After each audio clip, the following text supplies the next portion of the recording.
A graça e a paz do nosso Senhor Jesus Cristo. Mais uma vez estamos de volta para tratar da palavra do Senhor, palavra que é eterna, palavra que é a liberdade dos filhos de Deus. Hoje eu quero trazer um texto que está em Mateus, no capítulo 21, versículo a partir do 33, Jesus aborda uma parábola chamada Parábola dos Maus Lavradores. Ele vai contar uma história para fazer uma comparação entre o reino de Deus e os que são responsáveis por eles aqui.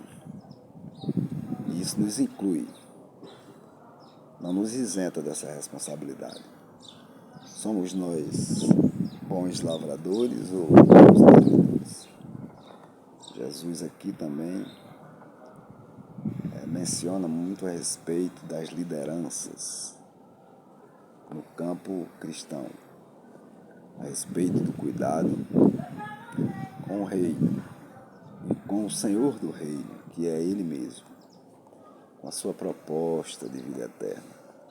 Esse texto é todo espiritual, não tem nada de humano nesse texto. Apesar de Jesus usar figuras do cotidiano, através das parábolas, que eram histórias comparativas, mas essa palavra vai diretamente para o nosso campo espiritual.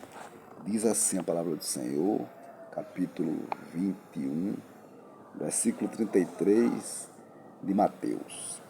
Ouvi ainda outra parábola. Jesus estava contando isso para o povo. Houve um homem, um pai de família, que plantou uma vinha, circundou-a de um valado e construiu nela um lagar.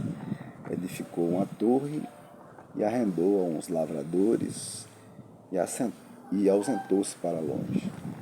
Chegando o tempo dos frutos, enviou seus servos aos lavradores para receber os seus frutos.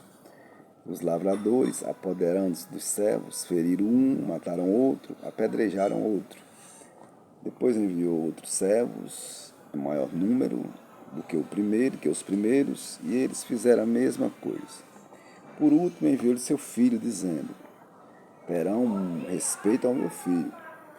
Mas os lavradores, vendo o filho, disseram entre si: este é o herdeiro, vinde, matemo-lo, e apoderemos-nos da sua herança. Lançando mão dele, o arrastaram para fora da vinha e o mataram. Quando, pois, vier o senhor da vinha, o que fará a esses lavradores? Eles responderam, disseram-lhe eles: dará afrontosa morte a esses maus e arrendará a vinha a outros lavradores, que ao seu tempo lhe deem os frutos. Disse-lhe Jesus: nunca lestes nas Escrituras a pedra que os edificadores rejeitaram? Essa foi posta por cabeça de ângulo. Pelo Senhor foi feito isto, e é maravilhoso aos nossos olhos. Portanto, eu vos digo que o reino de Deus vos será tirado e será entregue a uma nação que dê frutos. Quem cair sobre esta pedra, despedaça-se-á, e aquele sobre quem ela cair ficará reduzido a pó. E os príncipes, sacerdotes e fariseus, ouvindo essas palavras, entenderam que falava deles, e, pretendendo prendê-lo, recearam o povo, porquanto o tinha como profeta, ou por profeta. São palavras que nunca cessarão, elas são eternas. Bom, meus irmãos, nós temos aqui, meus amigos, um texto muito rico. Nós vamos ter que entender que esse texto ele não tem nada a ver com a carne, com o físico, com o ser humano. O palpável. Apesar de Jesus estar falando, fazendo a comparação referente a uma realidade da época, contando uma história comparativa para que esses homens, príncipes, sacerdotes e fariseus, pudessem compreender o que eles estavam fazendo ao reino de Deus. Ele usa essas figuras ilustrativas, mas esse texto ele é totalmente espiritual. Vamos pensar aqui comigo. No livro do Gênesis, Jesus vai criar o homem e a Bíblia vai dizer que o homem é alma vivente. Deus confeccionou ele do barro, soprou do seu nariz o fôlego de vida e o homem tornou-se alma vivente. Então, nós precisamos entender que todos nós, nascidos na face da terra, somos alma. Nós não temos uma alma, nós somos alma. Aprove a Deus, na sua plenitude, na sua glória, na sua majestade, criar essas almas. Eu sou alma vivente. O meu corpo é apenas a vestimenta terrena que eu tenho, porque eu sou uma alma eterna. Eu fui criado no sentido eterno. Não há fim para a alma. Não há fim para a alma, ela é eterna. E esse texto está falando acerca desta alma eterna, dos cuidados que ela deve ter para que ela não seja contrária à ideia do reino, ao valor do reino de Deus, né? Então Jesus conta essa parábola a respeito deste pai de família, que aqui é expressado como o Deus Todo-Poderoso que criou todas as coisas, que criou esta vinha que se chama o mundo, a terra, né? Que criou todas as coisas maravilhosas, mas depois que o homem pecou, ele entrega esse reino na mão dos homens, separa-se deles, viaja, ou seja, o pecado, a desobediência fez com que Deus se afastasse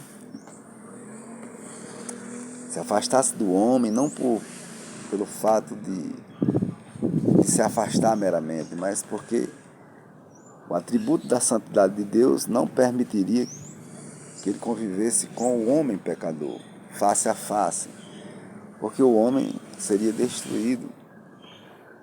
E Deus é misericordioso, ele não queria que isso acontecesse.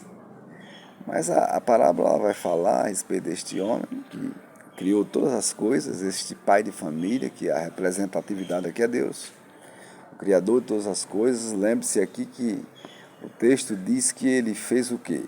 Ele plantou uma vinha, ele ajeitou aquela vinha, ele construiu um lagar para produzir ali o vinho, né? Edificou uma torre. Tudo isso está relacionado a coisas espirituais, né? Tudo isso está relacionado a tudo que Deus criou a fim de que o homem fosse um ser espiritual, saísse da cegueira da humanidade, da sua natureza humana, para que o homem pudesse vislumbrar as coisas espirituais. Então, ele vai dizendo que arrendou essa vinha a lavradores e foi para longe. Então, a criação de Deus foi perfeita, ele estava junto com o homem. Ele tinha feito essa vinha, ele tinha edificado os lagares, a torre, para a vigília, né? Estava tudo ali, certinho. Mas com a desobediência, com a queda do homem, né? A sua rebelião com ele se afasta do homem, ou ele arrenda essa vinha, este mundo, ele arrenda essa propriedade, essa criação, ou deixa nas mãos do homem, desse lavrador, e se ausenta. Por que Deus se ausenta? Porque ele não pode conviver com o pecado. Ele não pode conviver com a rebelião do homem, porque se ele ficasse no mesmo espaço, no mesmo ambiente que o homem seria fulminado. Então, Jesus prossegue. A história vai falar a respeito de que Deus, ou o Senhor da vinha, envia seus servos No decorrer da história, o Senhor foi mandando os profetas, né, os patriarcas, os profetas, primeiro num pequeno número, os patriarcas, depois os profetas, num número maior, e eles foram sendo rejeitados no coração do homem. Eles traziam a mensagem de Deus, porém o homem rejeitava a mensagem de Deus. E ele fecha a parábola dizendo: por fim, o dono da vinha manda seu filho. Ele está falando de si mesmo, ele está falando do sacrifício da cruz, ele está falando dessa entrega, desse amor incondicional que Deus nos dá, enviando seu filho para comandar ou para reger esta vinha, para receber, aliás, os frutos. Ou seja, Deus espera de nós frutos de arrependimento, frutos de vida nova, de novo nascimento. E o que é que acontece com a vinda do filho deste homem que plantou, esse pai de família? Eles matam. E aqui Jesus dá aí uma ênfase à sua própria morte, e ele não esconde. Ele vai até dizer que eles arrastaram ele para fora da vinha e o mataram. A morte de Jesus não foi dentro de Jerusalém, foi fora dos muros. Não foi dentro do templo, foi fora do templo, foi no lugar da caveira, no alto do Gólgota. Ele não foi assassinado dentro da cidade santa, ele foi retirado para fora para ser morto. Então, Jesus vai fazer uma pergunta: o que vai acontecer com esses lavradores? E eles, os sacerdotes e fariseus que estavam ali ouvindo, responderão: com certeza ele vai aplicar duras ou matará esses afrontadores da vinha, esses que tomaram de conta e querem ter posse do que nem eles criaram. Então Jesus traz um texto antigo, do Antigo Testamento, traz um texto de Salmo 118, versículo 22, que diz assim: nunca leste nas Escrituras? Jesus diz, pergunta a eles: nunca leste nas Escrituras? A pedra que os edificadores rejeitaram, essa foi posta por cabeça de ângulo. Pelo Senhor isso foi feito, é maravilhoso aos nossos olhos. Então vamos dar uma analisada nisso aqui. Primeiro a gente precisa entender porque que a Bíblia traz essa comparação da pedra angular. A pedra angular era a pedra, nas construções hebraicas antigas, dos judeus, eles usavam a pedra de esquina para a construção. Ela era posta ali no alicerce. Ela era uma pedra angular, ela tinha ângulo, ela tinha esquadro. Ela tinha um esquadro perfeito e era colocada na base, onde ia ser construído duas paredes em forma de L. Duas paredes. Então aquela pedra era o ângulo para a construção das outras paredes. Então se não existisse ela, aliás, ela era a base para que a construção fosse perfeita. Ela era a base para que a construção fosse perfeita. Então o profeta Isaías, no capítulo 28, vai nos falar a respeito dessa pedra. Falar: eis que eu ponho uma pedra em Sião. Eis que eu ponho uma pedra em Sião. Deixa eu só ver aqui. Pedra aprovada, né? E provada. Está aqui, capítulo 28. 16. Portanto, diz o Senhor Jeová: eis que eu ponho ou assentarei em Sião uma pedra já aprovada, pedra preciosa de esquina, que está bem firme e fundada. Eis aquele que crer, não se apresse. Aqui Jesus usa um texto de Salmos 118, né? E ele vai acrescentar duas coisas aqui. Lembremos que essa pedra é Jesus. Essa pedra angular, onde todo edifício que é a igreja, que são os que creem, os que têm fé em Jesus, os que se arrependeram, estão sentadas sobre ela. Ela é o fundamento. Ela é a pedra fundamental. Ela é a pedra que sustenta a construção do reino de Deus. Um reino celestial, um reino espiritual que tem seu início dentro da humanidade pecadora e que tem o seu desfecho com a volta de Jesus, que é essa pedra que está alinhando toda a construção dos escolhidos. Tem um prumo nela.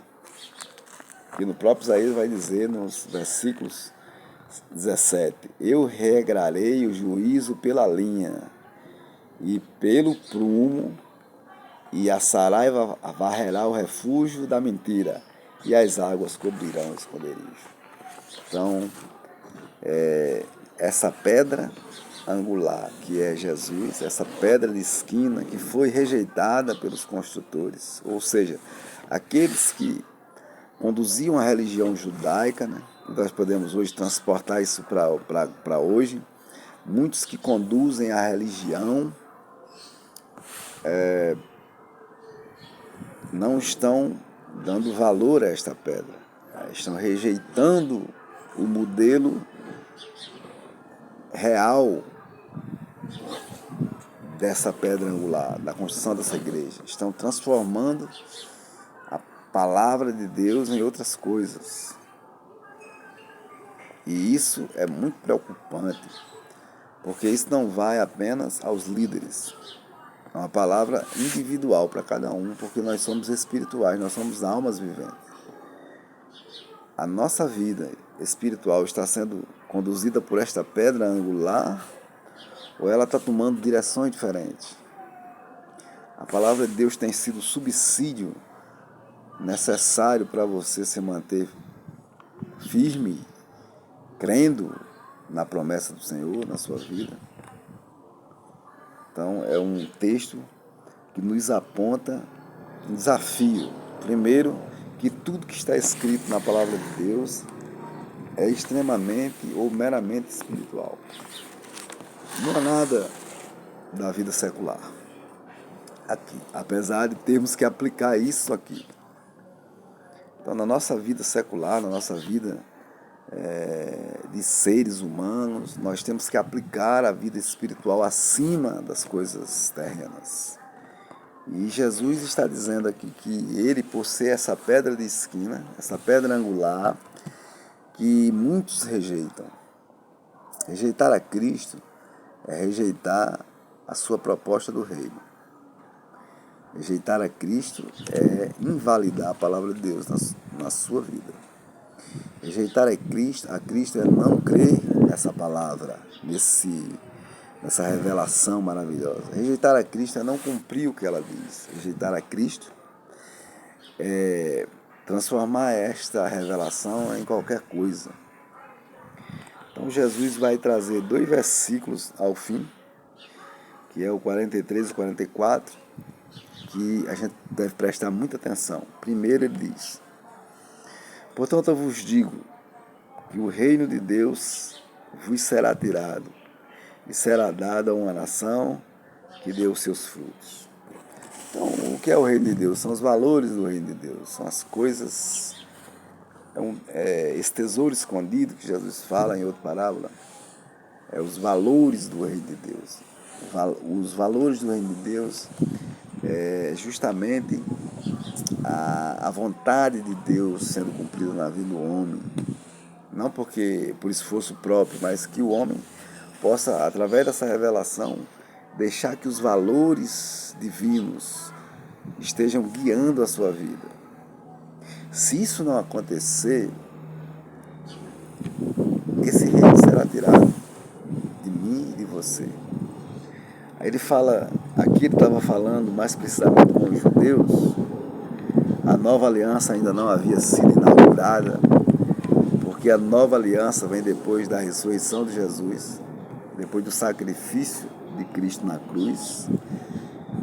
Ele estava falando ainda ao povo judeu. Ele estava dizendo: isso vai ser tirado de vocês.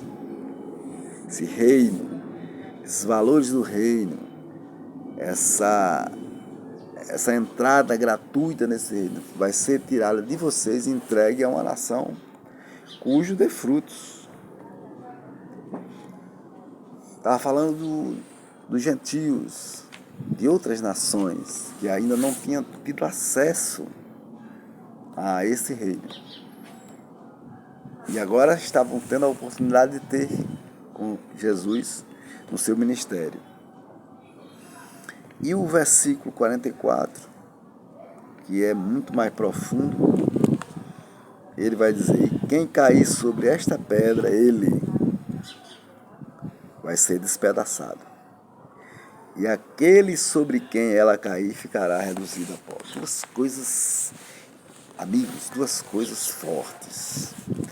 Uma delas, quem tropeçar nessa pedra, ou seja, quem tropeçar nessa palavra, quem andar em falso,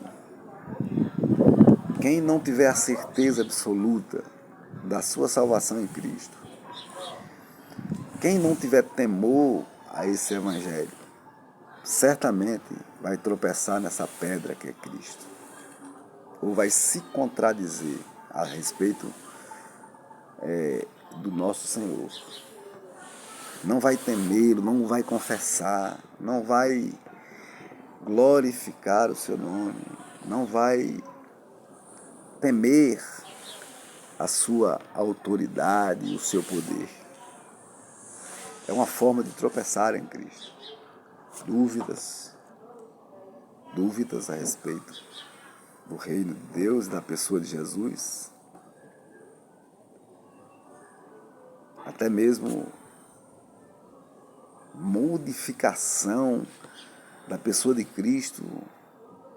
Nós temos que entender quem é a pessoa de Cristo, por que Jesus veio, quem é a pessoa de Cristo para nós, homens miseráveis, pecadores e condenados pela nossa natureza, mas reconciliados em Deus por Cristo, né? Quem somos?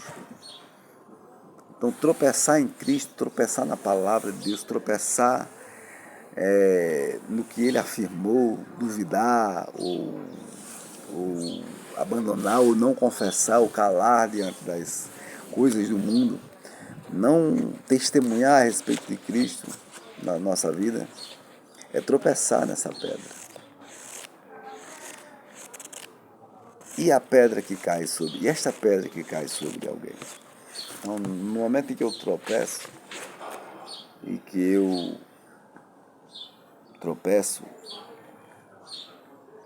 eu vou me despedaçar. Eu serei duramente ferido. Agora, o mais preocupante é se essa pedra cair sobre nós. Isso refere-se a juízo. Aquele que não dá os seus frutos, não devolve o seu fruto, aquilo que Deus nos designou a fazer, como almas viventes, como seres criados por Ele, como almas criadas por Ele, ao qual Ele tem um domínio sobre todas as almas, todos nós viventes, ao qual nós não iremos escapar do seu juízo. Se essa pedra que é Jesus cair sobre quem ela cair, se tornará em pó, será reduzida a pó, significa condenação. Se eu tropeçar, aqui eu tenho uma revelação, se eu tropeçar nessa pedra, eu ainda posso me levantar, mesmo ferido, através do dom gratuito da vida, né, da salvação eterna. eu me arrependendo, eu ainda posso voltar para Ele e me reedificar sobre essa pedra, construir o meu edifício sobre essa pedra maravilhosa, que dá todos os nortes para que eu cresça no prumo, para que a construção da minha vida espiritual fique maravilhosa, sem nenhuma ranhura, sem estar fora do prumo, sem estar fora do esquadro, né? Porém, se eu rejeitar a Cristo, essa pedra cairá sobre mim. E se tornar em pó aqui significa ser reduzido a nada. Ou seja, a eternidade, ser longe de Deus, numa eternidade sem a presença de Deus, no sofrimento, onde o bicho não morre e o fogo jamais se apaga, onde o corpo irá padecer com a alma eternamente. E eu temo muito isso, tenho muito temor com relação a essas palavras de Cristo, né? Ele vai dizer, certa feita, Jesus vai dizer que aquele que não confessar o seu nome diante dos homens, ele não irá confessar o nome dessa pessoa diante dos anjos de Deus e diante do Pai. Mas aquele que confessar o nome do Senhor diante dos homens, ele irá confessar diante dos anjos de Deus e diante do Pai. Então, para que a gente possa, naquele grande dia, sermos defendidos do grande juízo que virá sobre a nação, sobre todas as nações, todos os homens, todas as tribos, é preciso que a gente tome uma posição. É preciso que eu tome uma posição. É preciso que eu busque incansavelmente fazer a vontade de Deus, ter a comunhão com Ele, olhar essa Bíblia, ler a palavra de Deus, buscar o conhecimento devido a respeito desse maravilhoso presente que Deus nos deu, que é justamente a salvação pela fé em Cristo Jesus, né? Aqui em Efésios 2, vai dizer que Ele nos vivificou estando nós mortos em ofensas e pecados. Isso aqui é uma das funções da pedra angular. Ele nos alinhou com Deus. Ele nos colocou no prumo. No outro tempo, andaste segundo o curso deste mundo, segundo o príncipe da potestade do ar e do espírito que opera nos filhos da desobediência. Ou seja, nós estávamos, ou o homem, pela sua própria natureza, nascido no pecado, ele andava desregulado, ele não estava no prumo, ele nem estava nessa construção. A pedra estava lá, angular, no baldame, no alicerce, mas a gente não estava incluso na construção dessas paredes, muito menos alinhados no prumo, no esquadro com Cristo. Mas Deus, que é riquíssimo em misericórdia, verso 4 do capítulo 2 de Efésios, pelo seu muito amor com que nos amou, estando nós ainda mortos nas nossas ofensas, nos vivificou juntamente com Cristo. Pela graça nós somos salvos. Então, precisamos pertencer a essa construção. Primeiro, precisamos confessar o nome de Cristo em tudo que fizermos. A confissão se faz com a boca. Lá em Romanos diz, visto que com a boca se faz a confissão e com o coração se crê. Mas é preciso que, além de eu confessar com a boca, eu exerça o papel da confissão que eu estou fazendo, me inspirando totalmente na pessoa de Cristo. Ele é a imagem do Deus invisível. Ele é a essência de Deus. Portanto, para que a gente possa fazer parte desse reino eterno, porque nós somos almas eternas, nós precisamos, primeiro, cumprir esse mandado de Cristo a respeito da confissão do seu nome. Segundo, para que a gente faça isso, é preciso que nós nos arrependamos da nossa natureza pecadora. Humildemente voltemos-nos para Deus, ou quem nunca pertenceu a Deus, passe a buscá-lo, para que você seja eterno junto com Cristo. E para que a gente esteja ajustado nesse edifício, nessa construção, unidos a Cristo, Ele como pedra principal lá da esquina. Aqui no Salmo 118 ele vai dizer que isso é maravilhoso aos nossos olhos. Nós, quem somos nós? Homens condenados pelo pecado, a condenação eterna, não há retorno por nós mesmos, apenas por Cristo Jesus. Que nós possamos meditar nessa palavra, em nome do Senhor Jesus.